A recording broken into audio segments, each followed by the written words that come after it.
राम को मनुष्य ही माना है। तुलसीदास जी ने रामचरितमानस को राम के राज्याभिषेक के बाद समाप्त कर दिया है। वहीं आदिकवि श्री वाल्मीकि ने अपने रामायण में कथा को आगे श्री राम के महाप्रयाण तक वर्णित किया है।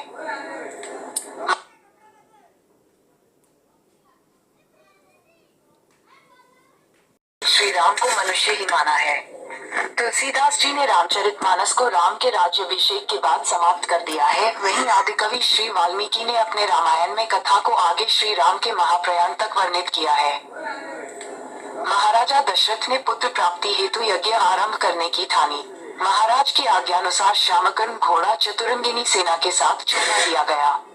महाराज दशरथ ने समस्त मनस्वी, तपस्वी, विद्वान ऋषि मुनियों तथा वेदविज्ञ प्रकांड पंडितों को यज्ञ संपन्न कराने के लिए बुलावा भेज दिया। निश्चित समय आने पर समस्त अभ्यागतों के साथ महाराज दशरथ अपने गुरु वशिष्ठ जी तथा अपने परम मित्र अंग देश के अधिपति लोभपाद के जामाता रिंग ऋषि को लेकर यज्ञ मंडप में पधारे। इस प्रकार महान यज्ञ का विधिवत शुभारंभ किया गया। संपूर्ण वातावरण वेदों की ऋचाओं के उच्च स्वर में पाठ से गूंजने तथा समिधा की सुगंध से महकने लगा। समस्त पंडितों, ब्राह्मणों, ऋषियों आदि को यथोचित धन धान्य, गौ आदि भेंट करके सादर विदा करने के साथ यज्ञ की समाप्ति हुई। राजा दशरथ ने यज्ञ के प्रसाद चरा, खीर को अपने महल में ले जाकर अपनी तीनों रानियों में वितरित कर दिया। प्रसाद ग्रहण करने के परिणामस्वरूप तीनों रानियों ने गर्भ धारण किया।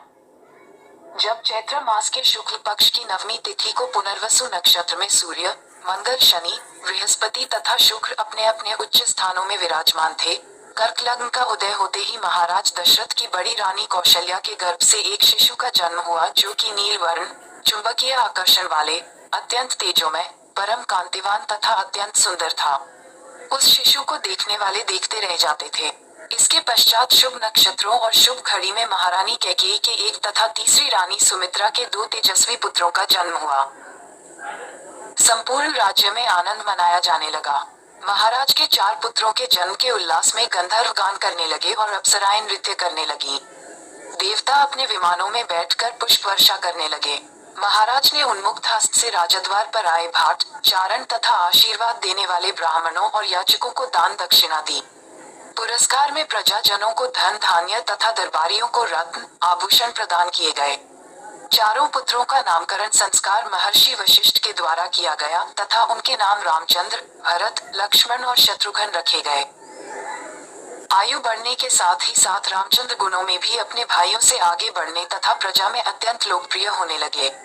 उनमें अत्यंत विलक्षण प्रतिभा थी जिसके परिणामस्वरूप अल्पकाल में ही वे समस्त विषयों में पारंगत हो गए।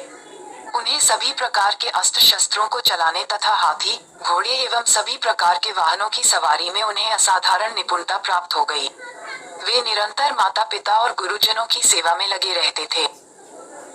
उनका अनुसरण शेष 3 भाई भी करते थे। गुरुजनों के प्रति जितनी श्रद्धा भक्ति इन चारों भाइयों में थी उतना ही उनमें परस्पर प्रेम और सौहार्द भी था। महाराज दशरथ का हृदय अपने चारों पुत्रों को देखकर गर्व और आनंद से भर उठता था।